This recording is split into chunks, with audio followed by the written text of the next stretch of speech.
Weekly message, Sunday, May 30th, 2010.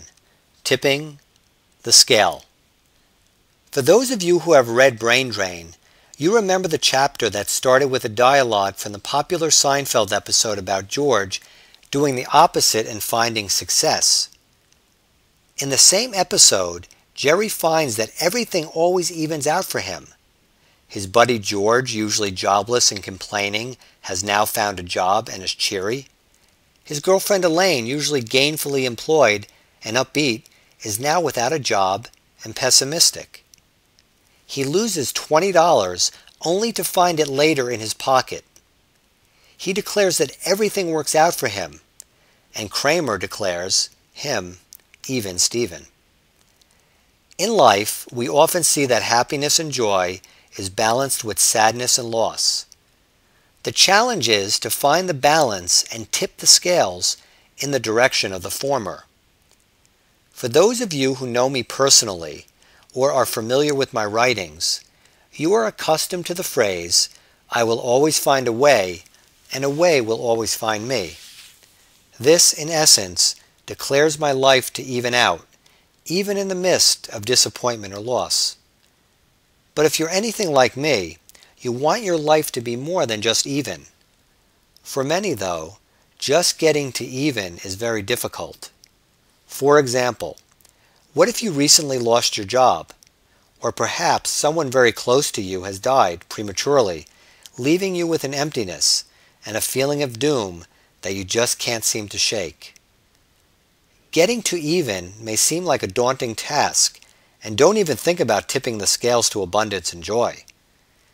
Since, as I have written, our automatic brain, AB, is forever on the lookout to protect us from danger, threat, or vulnerability, when loss occurs, it fires on all cylinders. We feel vulnerable and fragile, thus triggering the AB, causing us to fight or flee. This brain being primitive, it causes us to react in ways that are archaic and counterproductive, actually preventing us from returning to even. The fight reaction to such loss is usually anger and rage, and the flight reaction is withdrawal or depression. Neither is particularly helpful. What these have in common, though, is that both reactions are associated with AB-generated thoughts coupled with a universal question: why? Of course, the why may be embellished with, why me? Or, why does this have to happen to me? Or, why is this happening to us? Or, why did he have to die at such a young age? Why? Why? Why? When experiencing loss of any kind, I believe the first step is to try to return to even. To begin this process, it is important to acknowledge the mechanics of your primitive AB. It will fight you every step along the way, trying to protect you from further hurt, thus vulnerability. That is, as you approach an even state of mind, it will trigger thoughts as, how can you be enjoying your life when John just died? Or, don't get too happy, look what will happen. To keep you safe, your automatic brain will prompt you to ask the why questions. In actuality, it is prompting you to ask questions that cannot be answered. Once you are aware what is going on in your head, understand that you are not condemned by it.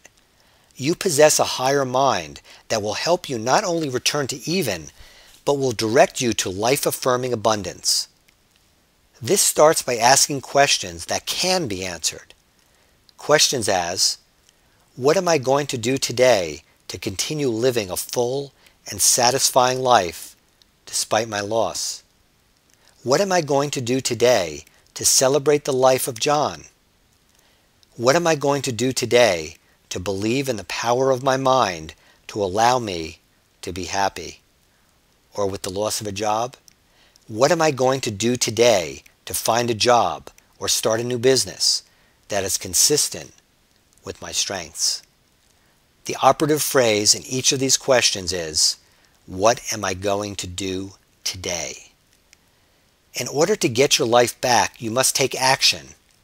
I'm a firm believer that working on feeling better doesn't get us the results we need. Instead, taking action and getting results is what makes us feel better about ourselves and our life. So don't settle for even, but use that as your first benchmark to regaining your life. Ask questions that can be answered and take action. One new action step daily, just one. This will help you move forward and stop the incessant drain from your primitive AB. Soon, the cloud will begin to lift, and eventually the scale will tip in the direction of happiness, abundance, and faith. Have a great week. This is Dr. Charles Glassman.